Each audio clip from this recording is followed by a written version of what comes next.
Hey, yo, it's me, Pops Van Marmalade, and you're watching the Comics-Related Madness Network. So come get some. CromCon. CromCon.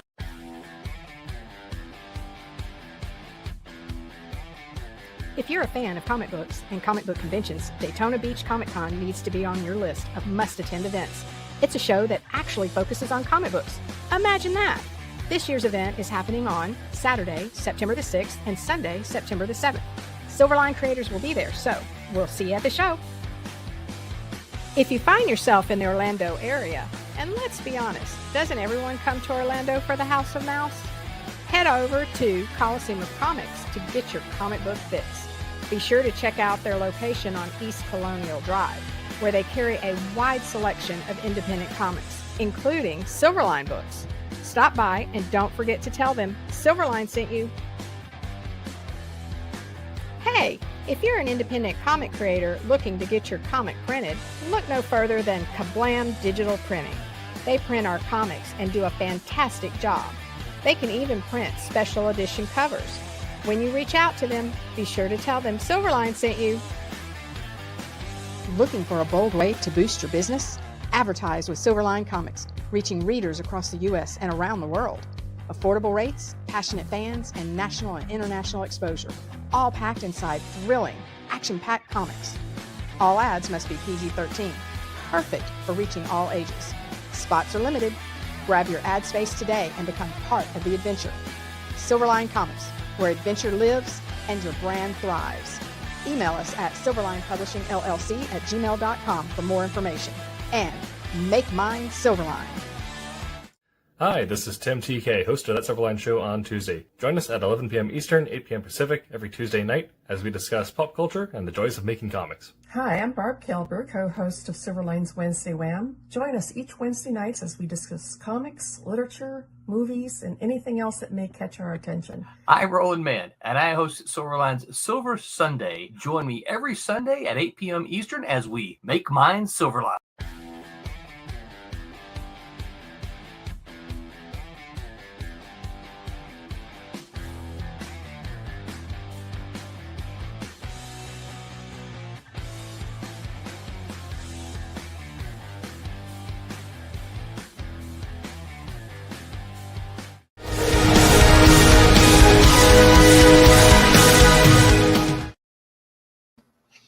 Hello, Internet, and welcome to That Silverline Show on Tuesday. I'm your host, Tim TK, returned from purgatory, and joined, as always, by Ron Fortier. Howdy, all. Brent Larson. Hello, everyone. And David Rios. Hello, interwebs. Perfect.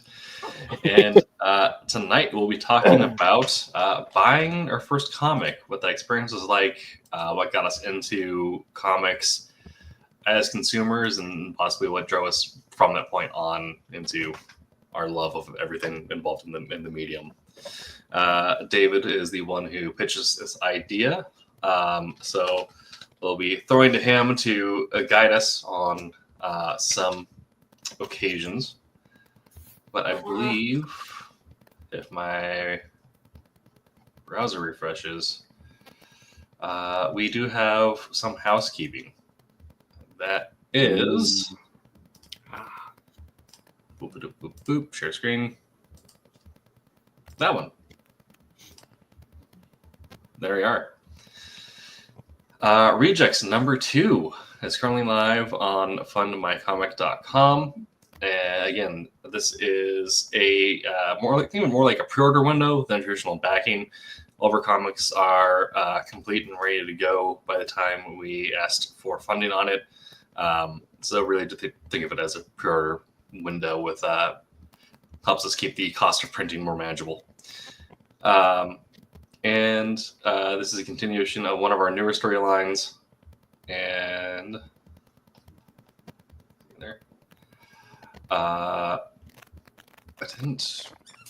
But yes, written by our head regular Roland Mann, and some work from former Wednesday Show alum Rebecca Winslow, as well as Barb Kilberg and Haley Martin, who you see on our other programs as well.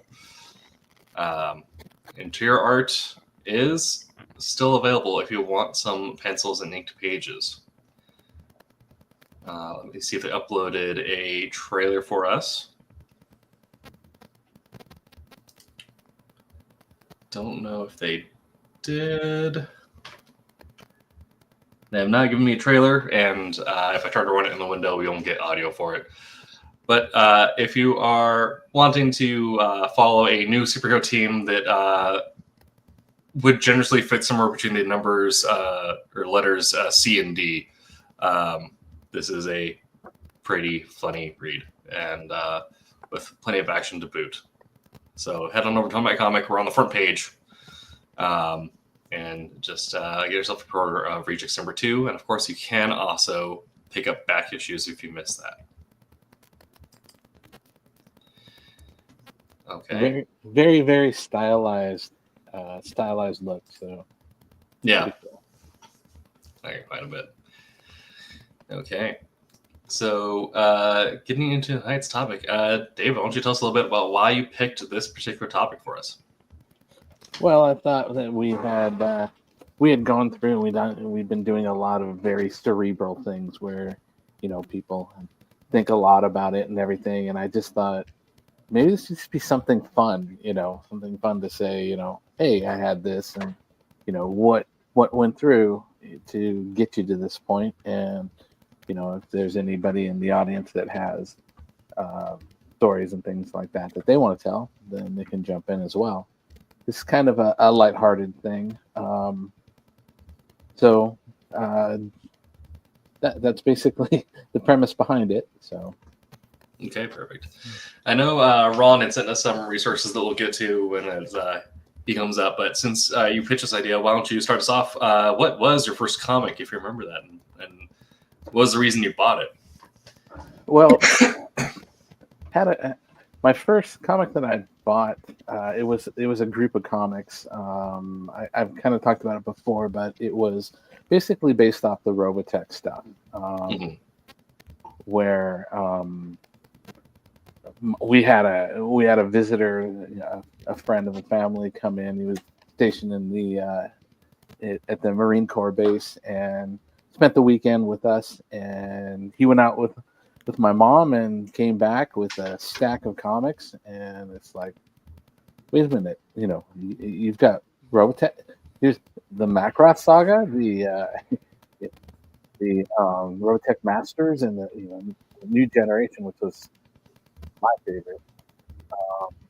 It really struck a chord. I had some things around the same time, maybe a little bit earlier, which I'll kind of talk about that in a bit. But for me, it was I was such a big fan of all the Robotech stuff, and I remember when it was originally on, they had a showing of the went through the full 85 episode saga, and they cycled through Macross to Robotech Masters, and they got to the New Generation stuff. And I remember for a week I had to go with my dad to do a job, and that just happened to be the final week of the show.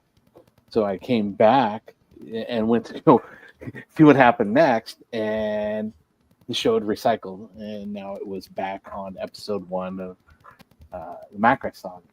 And following in that time, they actually had only aired through the first 2 series before they stopped showing the rest of them. So at that time, I had never had anything that allowed me to see what was going on, how the story finished. It wasn't until a few years later that they actually rebroadcast the show and all that. Mm-hmm. So for me, it was like, wow, this is really cool, and I'll be able to see what's going on and all that. So that was kind of a big thing. for me. I had some of the Invid toys and stuff like that at the time, but it was gave me a sense of like completion of this hole that was there. So I immediately had my mom take me back wherever she had taken him and picked up whatever was current at the time. And at the time, it was there were a lot of numerous Kamiko books at the time. So I picked up those and started going in semi-regularly, and got sucked into Mage and Elementals and stuff like that. So it was kind of a small growing thing at that point.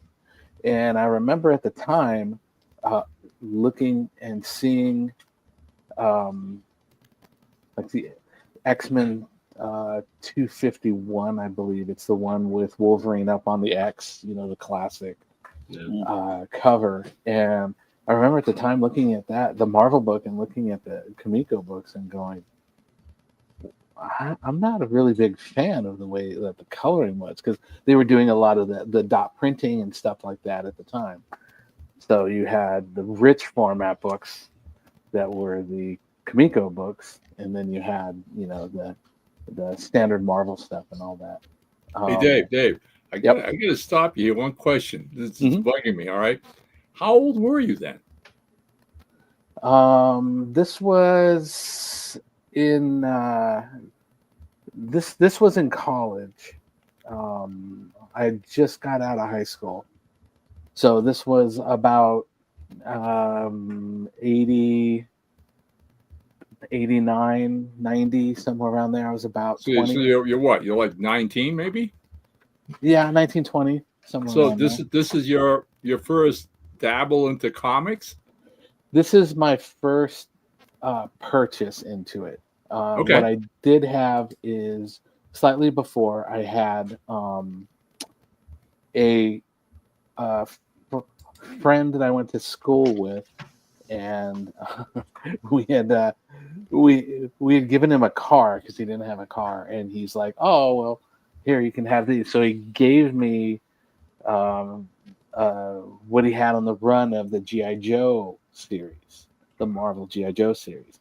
So I had some stuff before, and I was also a huge fan, in the early 80s with the Transformers, G.I. Joe, figures and stuff, but not so much the comic end of it. But I did get sucked into some of the stuff with like the the issue 40, 49, 50 with the whole Serpentor and raiding the tombs and stuff like that. But those were not ones that I actually went and bought comics. Those were kind of given to me. So that's kind of wanted to touch on that a little bit, separately. But no, as far as the being a 5-year-old, 6-year-old, any of those, no, not really. Not really on the comic side. It wasn't until I was older. I think there's also something to also be said about your first exposure to comics is usually someone like showing you something or like handing you something, or you pick something up for free. But when you go to purchase your first comic, you're actually making the decision of, I want to be bullied for the rest of my life. Whereas now we're the cool kids because we have the biggest grossing film franchise in the world. But it was a lot of things. There was art stuff before. I remember drawing. I would, as in high school and stuff, I would draw some of the G.I. Joe stuff. I have a drawing of that I did of the original Jetfire for Transformers, the red and white, Robotech version, the non-standard. But I was always, liking to do drawing and stuff, but there wasn't that connection. I got into comics when I started following that, and that eventually led me to going and wanting to work first I worked in a toy store because I was big into toys, and then I eventually got into working in a comic store, and that's where I met up with one of the people that came in. I got to be friends with him, and we started doing a newsletter. So he would pencil, and then I would ink the newsletter, and then that led to a couple inking projects. My first was Manga News Watch, issue a backup story in there, and then I did a backup story in a one of the Malibu titles. I have it actually right behind me. I don't know why I'm blanking on the name right now. It was written by Hank Connaught. So that was my second inking work, and that kind of just about ended my inking career on there. I started to get interested in coloring aspect of it, and I at that point went out to Circuit City at the time and spent a couple $1,000 to get this antiquated machine and start playing around with coloring, and it was like coloring with 100% pixel here and here, and just trying to learn and all that, and then that eventually practicing and all that got me into Malibu Marvel, so I could start doing the professional end of it. So it was that progression. It just went through having a real big interest in the subject matter, and a wow factor and a sense of completion that led me down the path to where I am. So yeah, I mean, there's you can definitely see the line there, but also I like how your story's kind of one of the nostalgia case for the modern nerd. Mentioning Circuit City, but also scrounging Robotech in the 80s, where not only getting into comics, but getting into Japanese comics at that time, where we had to wait for the Saturday market in Little Chinatown to get our bootleg Gundam DVD or Gundam VHS. Well, this was quite a bit earlier, and finding any of that was like impossible. It was all syndication, and it took years before that stuff was available. So yeah, I mean, I didn't like my first exposure to Robotech was a PlayStation 1 game, which had barely been localized, to the point where like the action, like the effort dialogue was still the Japanese cast. Mm-hmm. And I didn't get exposed to the source media until after Robotech eventually got ported over to Sci-Fi Channel's Anime Monday. Yeah. And Roy is in chat. So Roy, if you have any stories about your first comics you purchased, feel free to share it as well. Do you have a question that will, before we get into Ron's story next? We'll hear from Ron, but I also know if you've seen the Marvel Pope John Paul II comic. Yeah, I believe I have. I mean, I was brought up in a Catholic parochial school, and the thing with me is, unlike Dave's story, it's almost impossible for me to remember a time in my life when comics weren't a part of my life. I mean, because basically, my dad got me hooked on comics when I was just about 5 years old, and I couldn't even read the doggone things at the time. It was just a case of these little magazines with all these colorful panels and pictures and everything else going on in them. So that transition of growing up with them in the house, because Dad read them. All right, I mean, literally, we're talking now 1951 maybe, when I was 5. I mean, Dad worked, Mom stayed home with me and my younger brother, and by then I believe my other brother was on the way, and so she kept the house, and Dad worked at a local factory, he'd come home on Saturdays. Mom would have a to-do list for him, send him out doing grocery shopping or whatever. And then on that, errand run, he would pick up comic books, and he would pick up for himself Westerns, crime comics, monster comics or whatever, right? And he'd get her romance or true confession kind of comics they had in those days. I mean, the variety was so huge.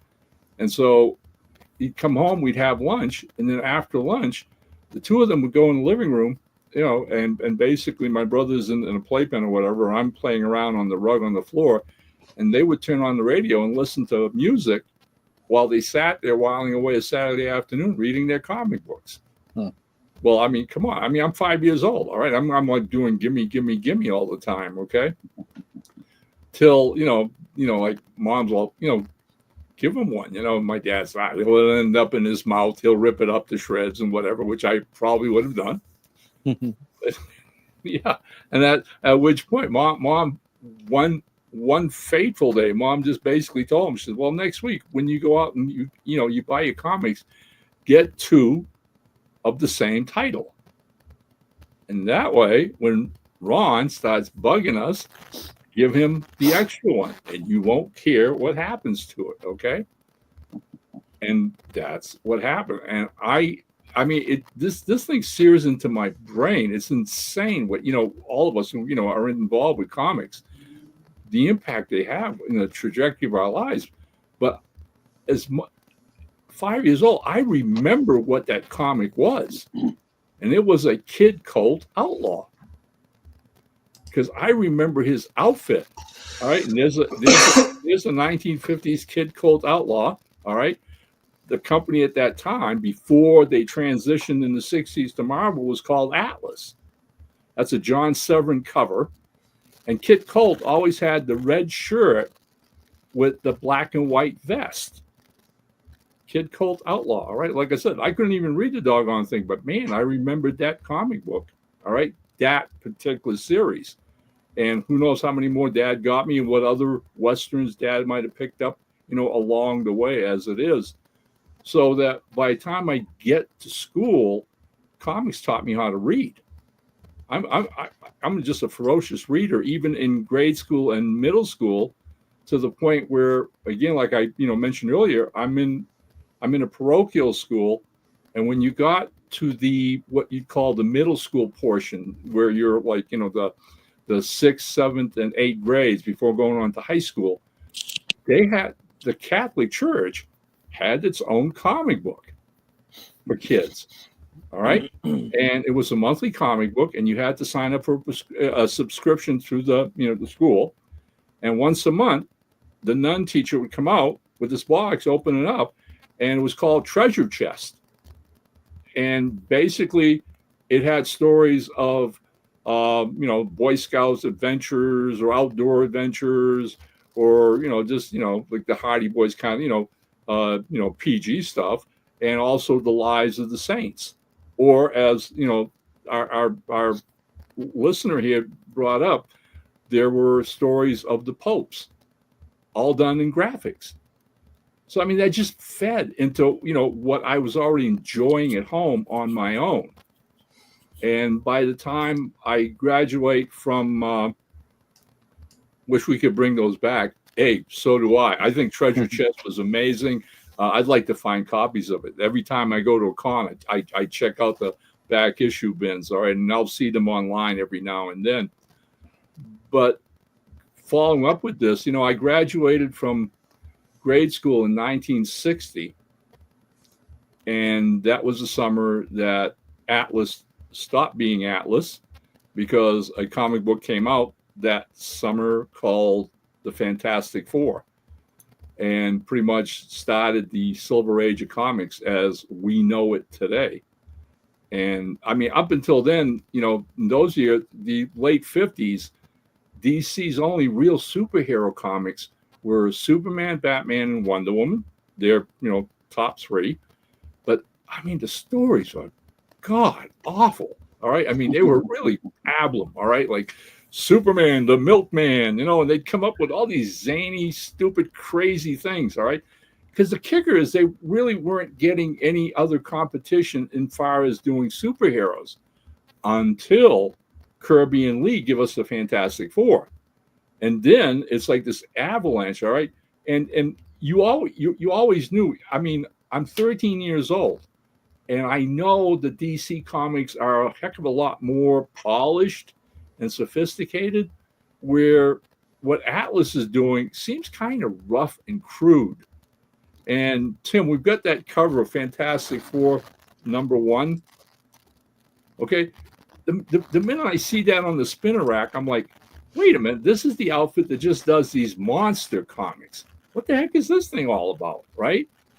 So, take it home and read it and go, okay, they're going to try to do superheroes. And, well, of course, I'm then not as yet familiar with the Golden Age, but the truth is, I mean, what appears in Fantastic Four is Human Torch, which is a Golden Age character from back in another iteration, all right? The Thing was just playing off again, like we say, Invisible Girl, all their previous decade of monster stories. And then the Fantastic Four brings back the Submariner. And again, this is the Marvel Age. I think within 4 or 5 issues, Atlas title is gone. They're calling themselves Marvel Comics. And the effects of that literally starts giving DC competition. Enough so that their managing editor at the time was Julie Schwartz. And Schwartz had been bugging the heck out of the powers that be to bring back their old classic superheroes from the 40s, which were the Justice Society of America. So lo and behold, I am reading Iron Man. I'm reading Thor. I mean, again, if you're a comic book fan in the early 1960s, you were ecstatic. Every week, something new would pop up on the spinner racks, all right, which was exciting, original, and fun. And then, again, like I said, DC decides, okay, well, we're losing market shares. We got to do something here. And whoever came up with the idea and said, well, you know what? We did have some classic superheroes in the 1940s. What do we say? We bring them back in a new form, all right? And by that, a new iteration, a new take on them. Suddenly, we've got a new Flash. Carmen Infantino takes off with that. Then we've got a new Green Lantern. Thank you, Gil Kane. A new Hawkman, right? Again, the explosion is nonstop. All these great characters until we get, after about 1 or 2 years of bringing back all these classic characters at DC then drops the hammer and says, okay, we're going to do now our own version of Justice Society America. And they launch the Justice League of America, which basically brought together the new Flash, the new Green Lantern, Aquaman, John Jones, Manhunter from Mars, and Wonder Woman. And in those days, you didn't have comic shops. So myself and all my buddies who enjoyed comics would basically have to scour the entire town, going from one mom and pop to another drugstore, because distributors would just dump them off haphazardly. So they had been promoting Justice League in their showcase title. DC at that time had 2 monthly magazines, which they used to debut new ideas. And it's ironic because it's basically almost what the Japanese do today with manga. They do these showcase comic books, and then they get the votes from the readers. And those titles or stories or series that get the most votes ultimately get their own title and their own ongoing series. And that's what DC was doing with 2 titles, The Brave and the Bold and Showcase. And so they debuted, I believe they debuted Green Lantern in Showcase, and they debuted the new Hawkman in Brave and the Bold. And again, once they had their own monthly series, Brave and the Bold decides to do Justice League of America number 28. I I spent an entire 2 weeks on my bike going to every mom and pop drugstore until eventually one afternoon walked into this one mom and pop store on the other side of town, and there it was in the spinner rack. I mean, I had been chasing after that thing ever since I saw the ad for it. I, whipped up, and if you look at the price tag, 10 cents, come on, guys, all right, this is insane, right? I plunked that down fast, grabbed it, and ran outside, and literally sat on the store's porch reading the doggone thing. It's one of those memories that I never forget, because so many years later, way many years later, after I eventually fulfilled the dream of getting into this crazy business, the first time I ever visited the DC offices in downtown Manhattan, I was with a professional comic artist named Ken Penders, and he was working for them at the time, and he invited me to go down with him and meet some editors.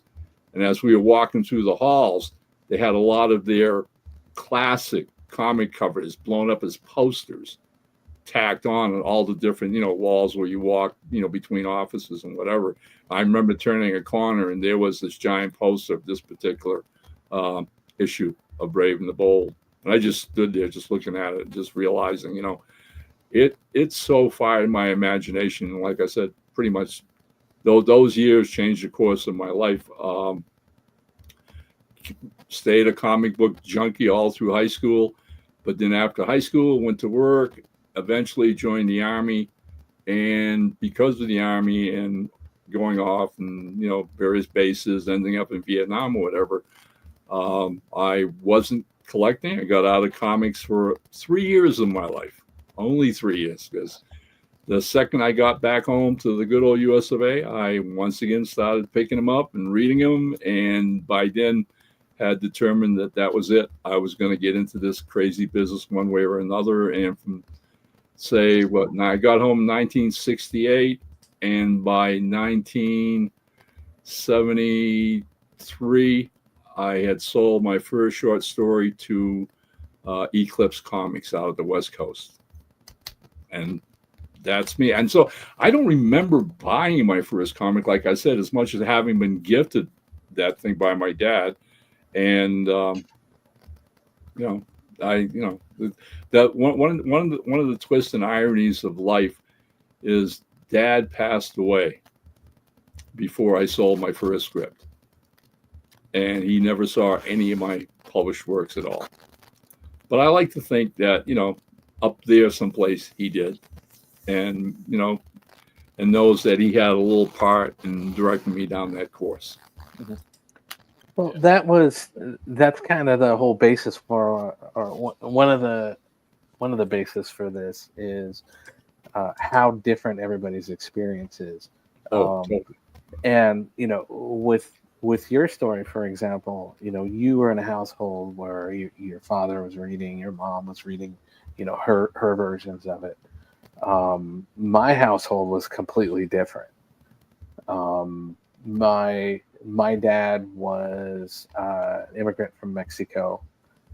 His only experience was as a kid, the Hulk in Spanish and things like that.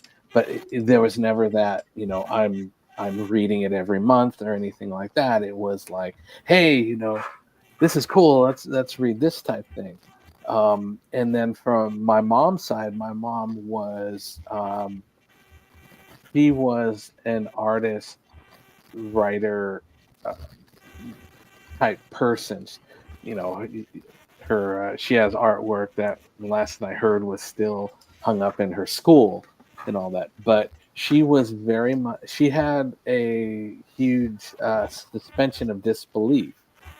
So she didn't, unless it was, kind of a Norman Rockwell type moment, the whole Star Wars space thing. That's the thing. Yeah, okay. So nobody my brother, my sister, my mom, my dad, nobody in my family was ever involved in reading comics other than my dad when he was a kid, stuff like that. So there wasn't that ability. And I was the unique one who was the kind of, I don't know if I say dreamer, but the sci-fi, Star Wars blew my mind, and I was a different kid at that point. But that's why I came into it so late, and I think that's great. Here is, and why I wanted to do is hear about people's experience, how they got to this point. And there's two completely different, me coming in as a late teenager, early 20s, and you coming in as not quite a baby, but a real youngster. Almost, yeah, almost. And And then, it just, I'm listening to what you're saying, and I'm getting a kick out of that too, because as much as Mom, like I said, enjoyed it, all right, and understood how it was helping to teach me how to read, and that Mom always promoted, education to all us kids growing up, all right, and how vital it was. But then by the time I'm, in high school, and I want to be a writer, and I want to work in comics, it was like she turned this table on me, like your own relatives, to the point of saying, well, comics were for kids. I can understand why you enjoyed them then, and I'm glad you did, but you don't want to do that. You want to be a doctor or a lawyer or whatever, right? Mm-hmm. And we were always forever butting heads about that. Even when I came home from the military, all right, I went to work at a local factory, but I was writing, part-time and sending scripts in. And Mom really didn't think that was ever going to amount to much. So to me, the humor and the joy of that, the irony and twist of it is, life goes on. I end up with this, really great and fun career, and I end up doing this for almost 55 years of my life. So that towards the end of her life, she's in this senior facility, which is a beautiful place where she spent the last 12 years of her life. And I mean, I can remember going to visit her a couple times a week, and by then, like I said, I'd been published and done a lot of things, and she'd seen, I'd given her copies of everything I ever did. And suddenly she was like, telling all her friends in the home, oh, this is my son, the comic book writer. He's written this and he's written that. And, it's like she was like supporting me all the time. And I'm like, I'm looking at my wife's going, your mom's rewriting history, ain't she? I said, yeah, a little bit. Okay. So, yeah, it and like I said, with my mom, she always supported us. My mom was very, growing up, she was always very much for the kids. She was involved in the Head Start program. She actually was invited to go to Sacramento as a representative. And, once she finished that, she later in life, she got involved with the church and took their school program that was pretty much a drop off for people. They drop off their kids, go over here, and then let's go get breakfast and whatever, and we'll pick them up later. To redesigning their structure and their programs, and they eventually expanded out the facility, and it just was a huge thing. But her thing was always on knowledge and children oriented and all this, but she just uniquely didn't have like I said, the suspension belief. She was always buried in a book. She loved to read, but it was kind of pushing the limits were things like, Hawaii and stuff like that. She was a lot of things into that type of thing. So, but she was always supportive. It's just, like I said, nobody from my area was part of that. I do want to segue back, give the other guys a chance to jump in.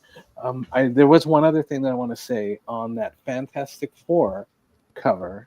You brought up a good point about, Marvel or Atlas and their monster books. But the thing that I found that was really cool is they took a chance on the Fantastic Four, but looking at that cover, they still dipped into what they knew. The mole man and the monster, you have your big monster on the cover. So they're still keeping within that monster universe with with that, but flipping it and really Oh, yeah, I pushing mean, the superhero. right. Yeah, it was a tentative step. I mean, we had I gave Tim covers for issues number 1, number 2. And the things you pick up on it immediately is that they don't have costumes in the first, even the second issue. It isn't until issue number 3 that they finally said, okay, they're superheroes, we can put them in long johns. And issue number 3 is where they pop up with the blue uniforms of the 4. And we get also the toy connection now. So we get the Fantasticar, which I think I gave you that cover, Dave. And that's issue number 3. So yeah, they were definitely saying, okay, we've got a market here for the monster stuff. And maybe we could lure them a little bit away into the superhero genre a little bit. And that's what they did. And it was a smart move on their part. Cool. Okay. You guys want to go? Yeah, I'll pass it on to Brent. Actually, first I'll mention Rory's story. Their first comic was a Spider-Man that their sister picked up from them in Germany on a school trip, and couldn't read it until he finished high school with his German lessons. Nice. Yeah. Cool. That's awesome, Rory. It's good to hear from Rory. Yay, Rory. I think Exactly. Rory, I've had this for like 4 years now. I don't know what's going on with that. Yes. Rory, another Silverliner who used to be on our recurring shows. But Brent, why don't we hear from you? What was your all right first comic pickup? Okay, but first I just have to say one thing. That is the cover of Fantastic Four #1. Very classic cover, very interesting, very engaging. But I remember even one of the first times I ever saw it, 2 thoughts came to mind. One being the Invisible Girl is going, help me, I'm a woman and I can't do nothing without my man. So I'm like, oh, that's not so great. So thankfully, when John Byrne kind of redefined her powers and suddenly she's the most powerful of them all, I'm like, oh, this is interesting. The other one is that Mr. Fantastic is saying, these ropes won't stop me. And I'm thinking, did Giganto tie Mr. Fantastic up? I mean, he was putting the squeeze on everyone else, but he apparently took the time to tie up Reed Richards. So good for him. But anyway, okay. So I also have read comics all my life, although I really liked Peanuts and stuff like that, which is very innocent, but let's be honest. It's like a gateway drug, my first gateway drug. And it's free because it's, in the paper. And so you can just read it. And I just remember loving the idea of pictures of words. So that was cool. And when I was a really little kid, I have pictures of me growing up in Halloween costumes from Spider-Man. And I think the Hulk once. And it was, I didn't know who these people were. I just kind of thought they dressed cool. And I wanted to be them, I think. So for that reason. But my parents got me this, I remember this very specifically. They got me this old-made oversized card game set of Marvel Comics superheroes. I didn't know any of them except maybe Spider-Man and the Hulk because I was like 6 or something. But I remember them very clearly. And Dr. Doom was old-made, which he just can't get any respect at all. So anyway, that's okay. But I just remember a couple of them being the Vision. Whoa, what a crazy, cool-looking guy that is. I don't know anything about him, except he stands there like this, and just, you're like, okay, cool. So I continue to grow up, and I get into toys, and so I start buying G.I. Joe guys, and this is really cool. Which is when I stumble into my second gateway drug of life, which is, just like David, I saw that there were G.I. Joe comics.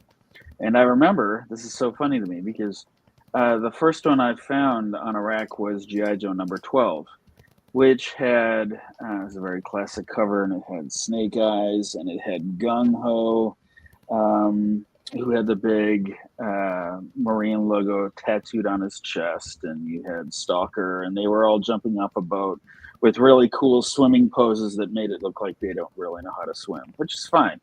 But I remember going, oh, wow, I know all those guys on that cover. I think I shall buy this. So I read it. And what's funny is issue 12 was the first issue of a multi-issue arc. And at the end of 12, it looks like Snake Eyes is dead. And I'm going, whoa, what's going to happen next? And it occurs to me many years later that if I had bought G.I. Joe number 11, it was a standalone issue, and I've been like, well, I guess that was kind of interesting. If I had bought 13, I would have been like, I'm in the middle of a story I don't know, so I'm just not going to do it.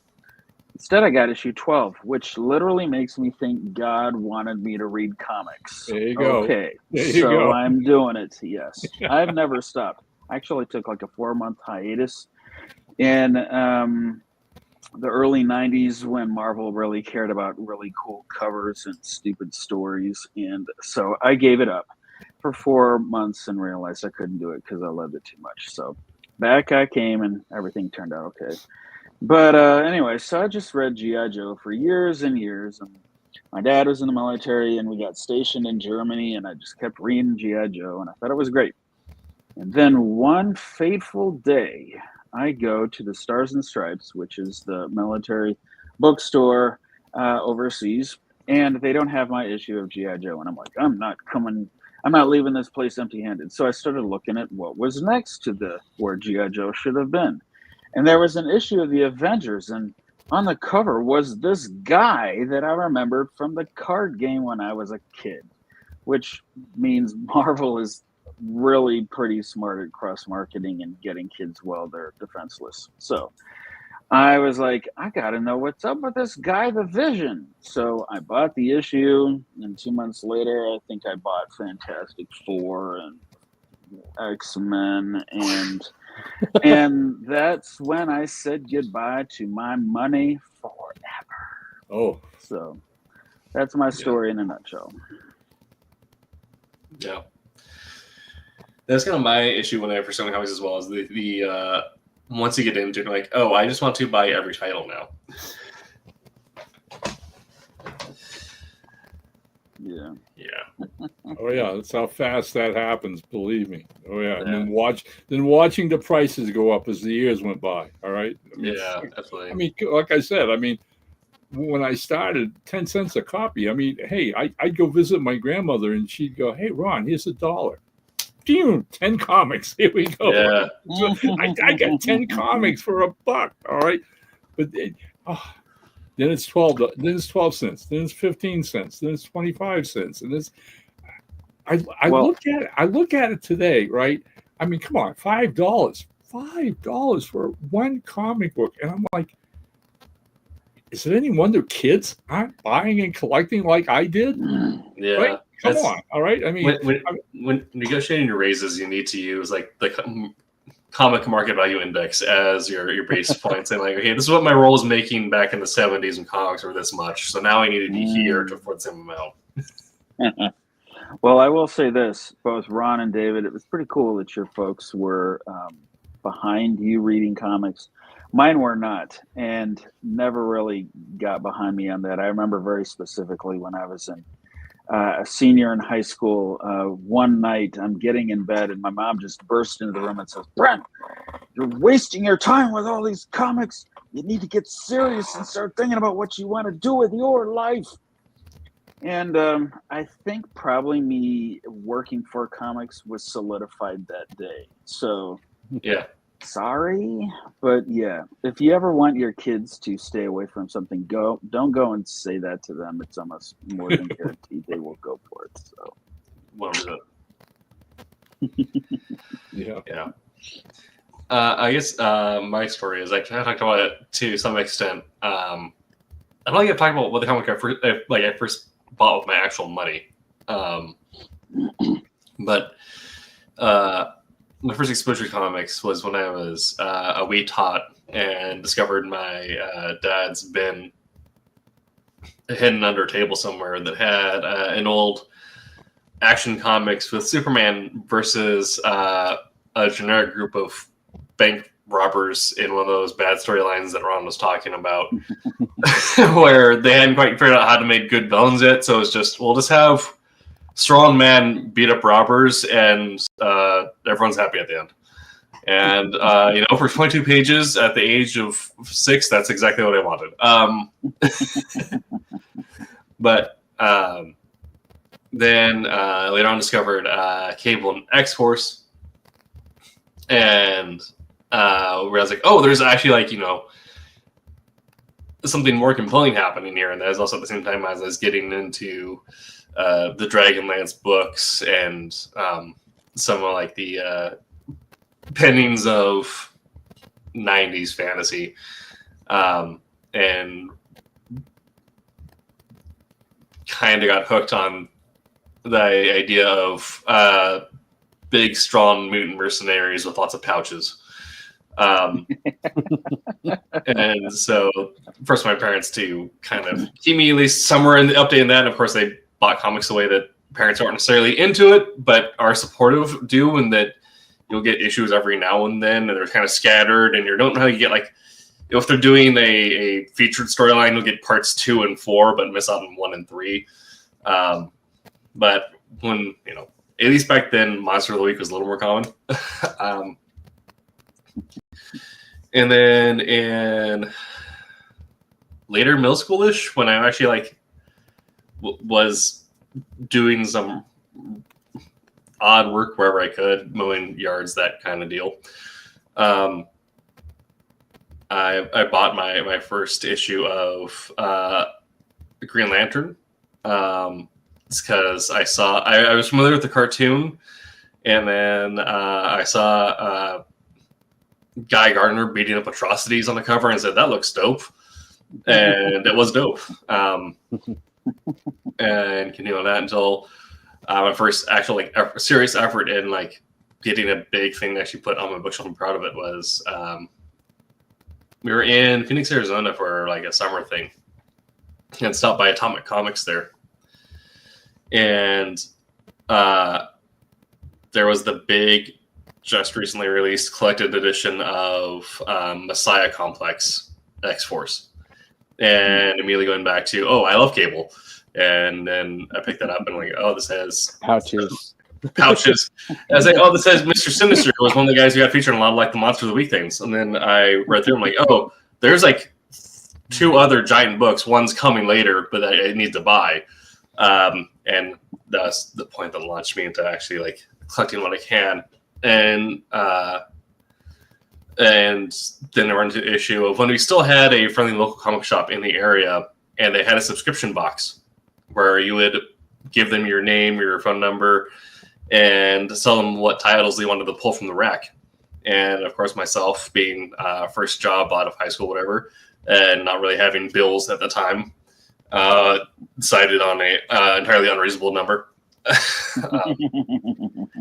And then also having ADHD means that I'd forget it every now and then, so I'd come back like every other month to dropping $200 and grabbing 2 crates. Use. Yeah. Now, unfortunately, even though I live in a city, our last actual like comic focus shop closed down because the owner passed away unexpectedly. So we have like secondhand stores in Barnes and Noble and all that, but I just use Marvel Unlimited because now I don't have to spend $200 for the amount of comics I read, because I do tend to, you know, go through 6 issues a day in most cases. And when they're $5 now, that gets to be a little prohibitive. That's like one month of physical is a year subscription. Yeah. So yeah, I get that. But yeah. I never got into it because it made sense. I mean, once I got back from the service back to civilian life, and then got married, started raising a family and writing, and got into the business. But always a secondary thing. I always kept a day job because of the family, and wanted, you know, make sure I had insurance for them and care for them and all that. And freelancing was never a guarantee. Never. You could be working, you know, like crazy a couple months and then nothing comes along. But I was also collecting at the time, and you know, my wife knew, you know, this is my passion. This is what I love. Ironically, none of my kids ever got into it themselves. They have their own things, their own, you know, loves and interests and creativity bents. but I was, again, reading comics. So approximately, 18 years ago now, we sold the house back in, we retired. My wife and I, the kids had all grown up, gone to college and on their way. And so we sold the house back in New Hampshire with the idea of moving out here to Fort Collins, Colorado, and hired a moving service. And at which point I realized, in going down into our finished basement and looking at my comic collection, it was pretty much 65 long boxes, which they had to load up, put on the back of the 18-wheeler and bring it across country. And my wife flew out here. One of our sons lives out here, so he helped find the house for us to rent originally when we got here. And they were there when the truck showed up. I was back home with one of my other boys getting ready to drive the family car out here. Anyways, when we got out here, all the long boxes were in the garage with all the other stuff we packed away and everything. And I was talking to my wife, and she goes, those guys unpacked those things, and one of them said if he ever saw another comic long box, he'd shoot himself. So anyways, we had to move them one more time, which was just about, now maybe 10 years ago, when we found the place we actually bought. And I have those downstairs, and I rarely go down and open them up or look at them per se. I don't buy all that many comics anymore. The most comics I do buy aren't Marvel or DC anymore. It's pretty much independents, things I find that I like, that are unusual, that are interesting. All right. I mean, like what we're doing with Silverline. All right. What Ben Dunn does with Antarctic and whatever. That's what excites me. That's the new stuff that, that's out there. I see Marvel and DC these days pretty much the tail and the dog. I mean, it's basically keep the copyrights alive just so we can make more movies and more toys and T-shirts and whatever. But as far as, those classic things that used to excite me back, 10, 20 years ago, no, it's retread stuff. You can't change them. They won't let you change them. So, if you want to do something innovative, you want to push the envelope a little bit as a writer, artist in this business, and this is out to all you guys out there listening, dreaming the same dreams we've had, all right, it's go to the independents. Go to the independents. That's where it's going to happen. Yeah. We got one question here to end our show. Rory is glad to see Kalis and following that wants to know what our next projects hitting the general population are. I believe mine's already been announced, but I believe we should have more details on soon. But it's going to be Dracula. Silverline presents Bram Stoker's Dracula. Should be hopefully soon on the looking page. forward to that, really, Tim. Yeah. Okay, and of course, Rob Davis artwork. Oh man, I can't wait. Rob Davis is his art is great, and then we're staying as truthful to the source material as we can. Of course, taking some liberties with dialogue to make it work on a comic, but hitting all the same things that the films kind of glossed over to really get into the visual horror of it, because we can agree that Dracula is a horror story. There are multiple times where characters beheaded in that book, or where things are happening, and yeah. Well, as far as yours truly, as far as Silverline is concerned, Beyond the Stars #5 is, I want to say, almost 95% finished. Andrea has penciled and inked all 22 pages, and basically where we're at right now is, I believe we've got 5 or 4 pages left to be colored, at which point Mike Belcher will letter them. And so I'm kind of keeping my fingers crossed that by the end of the month, Roland will have Beyond the Stars #5, which I am really wicked excited about, because, again, a 6-issue miniseries, one left to go. Very cool. Okay. David, do you have anything on the horizon, or are you still just kind of pounding away colors waiting for stuff to get announced? No, I'm working on my projects. Everything's been announced. I have turned in all of Demon Tales to Roland. Still waiting to see if there's any changes that he wants to do, and that he needs. And yeah, that's for that. I'm currently working on 2 projects simultaneously. One for Silverline, which is the Silver Storm book, and that one it's like Demon's Tales. It's a completed black and white series that we're doing the remix coloring on. So I'm working on that, and then I'm also working on the Black Terror series with Ron. Outside of Silverline, so keeping me busy. Which will probably we'll end up in Antarctic when the issue is finished. But we're having a lot of fun with that, and I'm really happy Dave's on board. It's coming together. Del Barris supposedly will have more pages done for us by the end of the week, so fingers crossed. Well, it just gives me more time to work on Roland. So I got a ton of work to work on. Don't we all? Oh. Not as many titles as you have going on, Ron. But not quite. So, what about you, Brent? Well, I'm still working great guns on Kalis, and let me see. We just did the Fun My comic for issue 7, issue 8. The art is completely done, so I think Roland's probably just trying to look for a place for it in the launch calendar. So, we're pretty much on track with that. I believe Cape Town issue 2 is being lettered right now, or it might be the colors might be done. So. Cape Town number 2 is, we hope it'll be done sometime during this presidential administration. So, yes. There you go. All right. Well, make sure to head on over to funmycomic.com and put your pre-order in for Rejects number 2. Pick up any back issues you may have missed, such as Wolf Hunters issues 1 and 2, and or episodes of Kalis.